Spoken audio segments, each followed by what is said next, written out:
Steve Elegant, and I'm sitting here with the Poet Laureate of Reno, Pan Pantoja. And today we're going to talk to you about free-form poetry, also known as freestyling or stream of consciousness. And this will be Reno's Poet Laureate Spotlight. Welcome everybody, yeah! I brought with me the absolute master, in my opinion, of this form in Reno. This is, as he said, Mr. Steve Elegant here, extemporaneous, off the top of the dome. When I do this, Steve, I have a bit of a spiritual experience, really. I feel that it's not me speaking, maybe. It comes from somewhere greater, I feel, which is very magical and hoity-toity. But for us rational thinkers, I think we'll break it down, right, Steve, into some steps that you can use. Just to increase your ability to create more and unique forms of poetry and to express yourself in a way that you might find more freeing. Yeah. So step one, I think, is your environment. That's going to help you draw in what you're going to speak about. It's going to give you the setting. Do I feel safe here? Is this beautiful? Is this scary? And that will help you with what, I like to say, what the crowd needs. What the crowd needs to feel good when I do this. When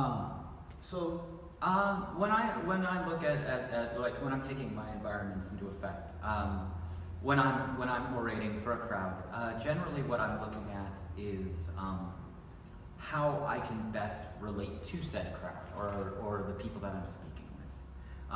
It's about creating a vision of what I am talking about. So I want them to feel comfortable in the space as much as I feel comfortable in that space. If I am afraid because it is a new situation, perhaps that fear will likely go into the poems that I'm going to be giving them. Yeah. It can be a positive, it can be a negative, but at the end of the day, your environment definitely affects how you are going to orate to the crowd. Great. So step one, environment. Check this out. I never went west till I was told about them cowboys, whiskey, women, and gold.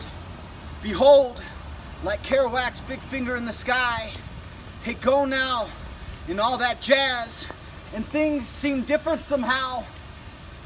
I can still remember well beyond my years, different personages, riding tall in the saddle, comportment style, preparing for battle. And I am that kid from the sun. And so when I raise up my voice, you devils better run. Okay, that was pretty amazing and very wet. So step two is what I like to call blank mind, blank state. What's the term for that?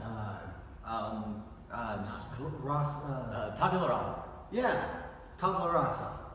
Totally. Let yourself go. See what comes in, right? Of course. I personally will find a situation or something that's on my mind, and yes, I'll definitely blank out who I am at that time to fully become enveloped by that, whatever it is I'm speaking. Yeah. I try to get rid of my current feeling because I could have a better version of what's going on inside my head, and I know that it was a rough situation that I was talking about. So in order for me to be able to get across what it was I was seeing, instead of taking my modern bias of what had transpired, instead I choose to try to take on the mentality of the person I was when I experienced. Go back into that, feeling that level of vulnerability and allowing that to encompass me. But you have to get out of your own head, otherwise it becomes very difficult. And it is a very raw feeling. It is a very, very, very under the skin feeling sometimes. But it also allows you to draw out and, with your now modern bias, be able to look at a situation in a more realistic way, comparatively to that either beautiful or angry or just truly disturbing situation, and give you something more to draw on. Yeah, absolutely. So step 2, tabla rasa, let it go. Check this out.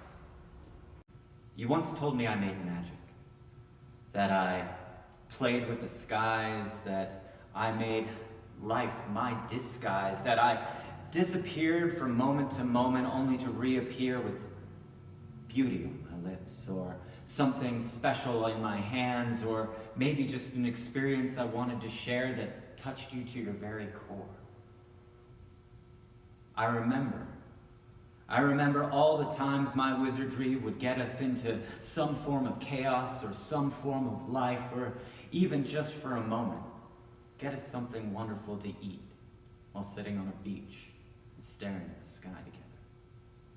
I remember life telling me so many times that as we circled and dived through so many different airways, that I could be something special to you, that I could be something more to you, that this magic was more than just a fleeting moment of my time.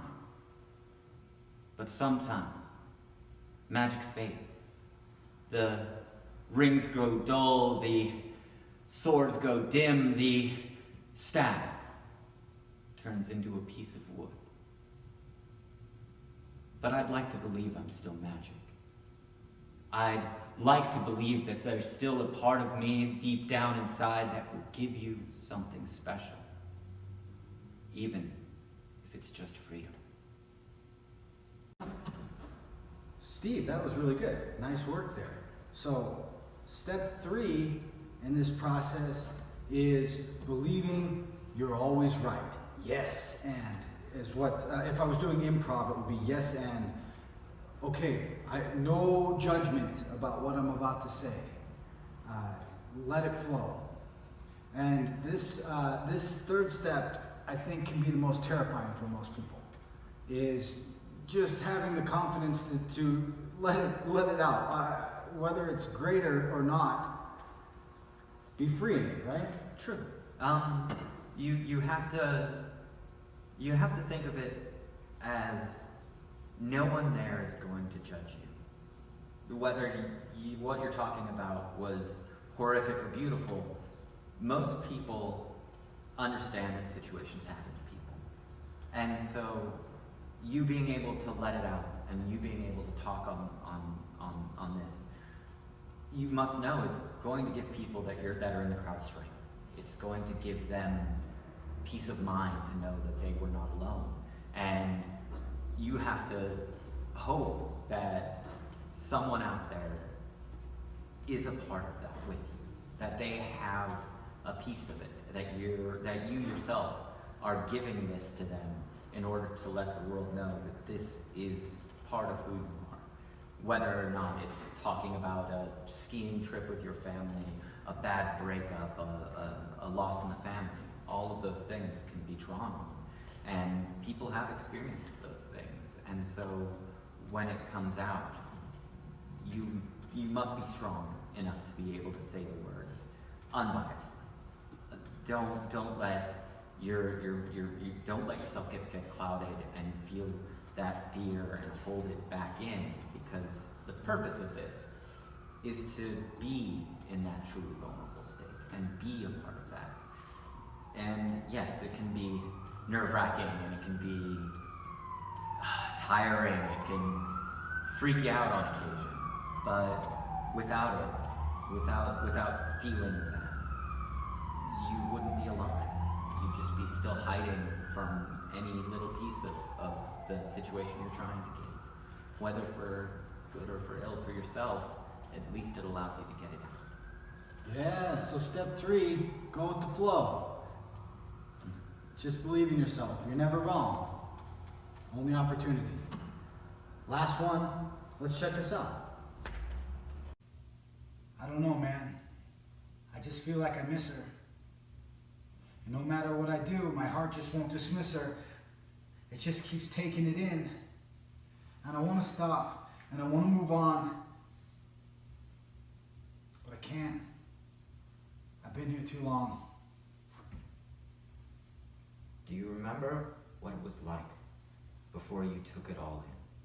Before every single piece of you just gave in to another human being, where you were you, whole and free, where you knew who you were, and that person knew me.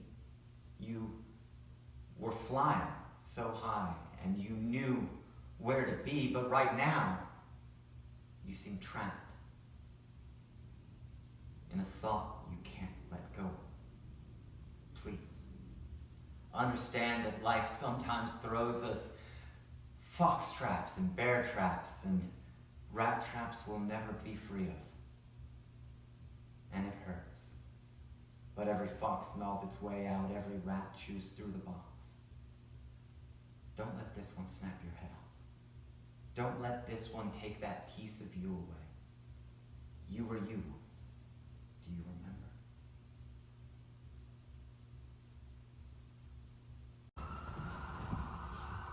Well, that was very, very interesting. And I know I feel a lot better. Thank you guys all so much for checking out this month's Poet Laureate Spotlight with Mr. Steve Elegant himself. What a great example. Extemporaneous, free flow, right off the top. Thank you all for paying attention and tuning in. See you next month.